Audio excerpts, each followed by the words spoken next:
Hello friends, अब in case मामलों में गिरफ्तारी नहीं होगी। सुप्रीम कोर्ट के स्पष्ट आदेशों के बारे में हम बताएंगे, जो कि सुप्रीम कोर्ट का ऑर्डर जो है वो अरनेस बनाम स्टेट ऑफ बिहार में दिया गया है। तो क्या कुछ इस आदेश में कहा है, किन किन मामलों में अब आपकी गिरफ्तारी नहीं होगी, किन केसों में किन एफआईआर हो जाने के बाद भी आपकी गिरफ्तारी नहीं होगी। साथियों, सबसे पहले मैं आपको समझाऊं, मैं आपको शुरुआत से क्रमबद्ध तरीके से लेके चलूंगा जिससे आपको समझ जाए। मैं आपको इस प्रकार से गाइड करूंगा जिससे आप पुलिस से भी बातचीत कर सकें, क्योंकि देखिए अधूरी जानकारी तो आपको समझ में नहीं आएगा, आप किसी से बेबाक बात नहीं कर पाएंगे। ठीक है, तो सबसे पहले तो साथियों आपको यह जानना चाहिए कि एक्चुअली एनसीआर और एफआईआर दो होती हैं। छोटे छोटे मामलों में एफआईआर नहीं होती है, किसी के चांटा मार दिया तो एफआईआर नहीं होती। कई लोग कहते हैं कि एफआईआर हो गई।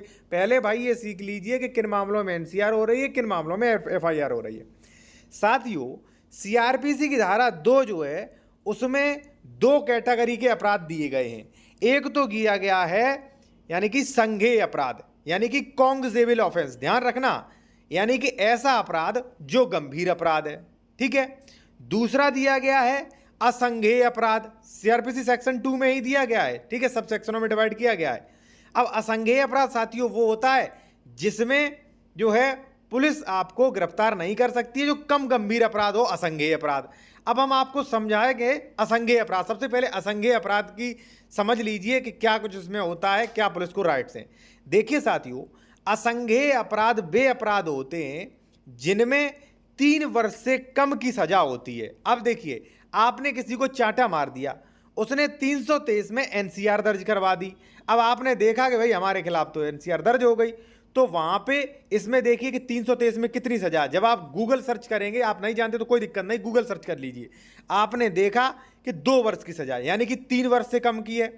तो साथियों, ऐसे सभी अपराध जिनमें 3 वर्ष से कम की सजा है, ऐसे अपराध असंज्ञेय अपराध कहलाते हैं, यानी कि नॉन कॉग्निजेबल ऑफेंस कहलाते हैं। और इनमें पुलिस आपको बिना वारंट के गिरफ्तार नहीं कर सकती है। पुलिस को बिना वारंट के गिरफ्तार करने का अधिकार बिल्कुल भी नहीं है। पुलिस अगर आपसे कहती है कि भाई गिरफ्तार कर लेंगे ये, तो आप उनसे ये कहिए कि भाई ये मैंने कौन सा अपराध कर दिया, कोई डकैती थोड़ी नहीं डाल दी है मैंने असंज्ञेय अपराध किया, इसमें कहां गिरफ्तारी है। ठीक है।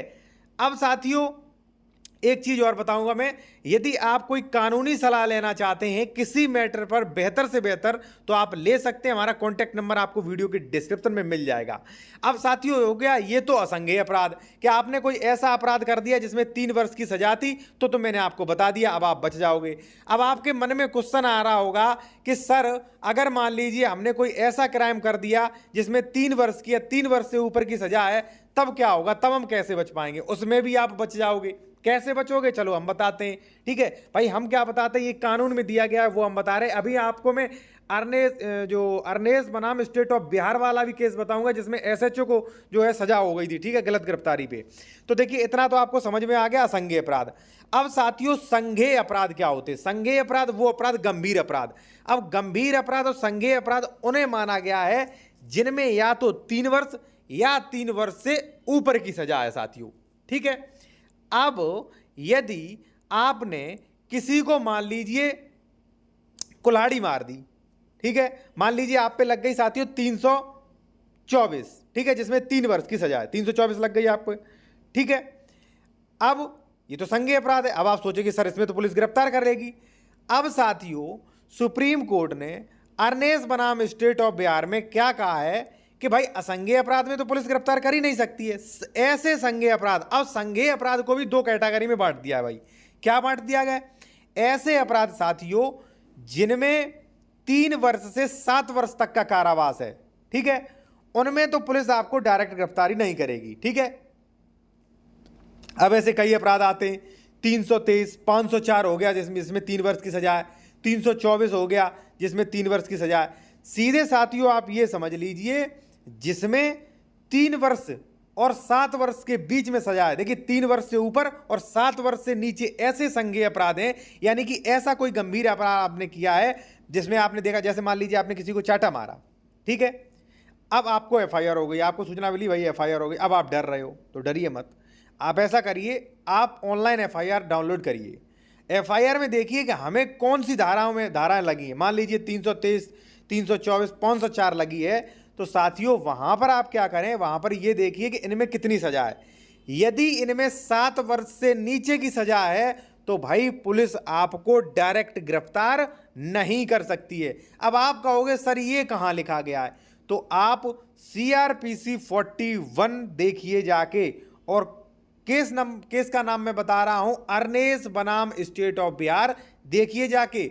उसमें लिखा है कि भाई अगर किसी ने ऐसा संज्ञेय अपराध किया है जिसमें 7 वर्ष से कम की सजा है और 3 वर्ष से ऊपर की सजा है, तो ऐसे संज्ञेय अपराधों में भी गिरफ्तारी नहीं होगी। ठीक है, कुछ कंडीशन में गिरफ्तारी हो सकती है उनमें। ठीक है, कब? जैसे पुलिस को यह लगता है कि यह बंदा सच मिटाएगा, तब गिरफ्तार कर सकती है पुलिस। पुलिस को लगता है कि यह बंदा जो है इसने अपराध किया है, संज्ञेय अपराध, ऐसा संज्ञेय अपराध जिसमें 7 वर्ष से कम की सजा है, ये देश छोड़कर भाग जाएगा, तब भी पुलिस गिरफ्तार कर सकती है। पुलिस को लगता है कि अभी जाके गवाहों को धमकाएगा जाके, तब भी पुलिस गिरफ्तार कर सकती है। और कारणों को लिखेगी पुलिस कि क्यों गिरफ्तार किया।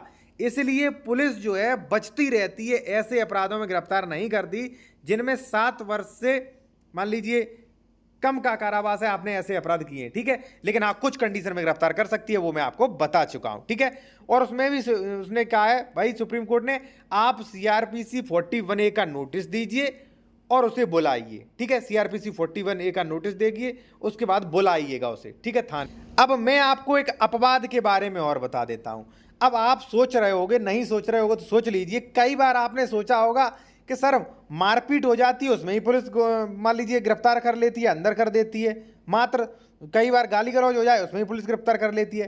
तो वहां पर साथियों एक अन्य धारा है, उस धारा का नाम है 151। 151 पुलिस का अहम हथियार है गिरफ्तारी का, यानी कि 151 में पुलिस गिरफ्तार कर सकती है। अब 151 है क्या? 151 वो है जब आप लोक शांति भंग करें। ठीक है, मान लीजिए समाज में अशांति फैलाएं और पुलिस के हत्थे चढ़ गए, तो पुलिस आपको तुरंत गिरफ्तार करके थाने ले जाएगी।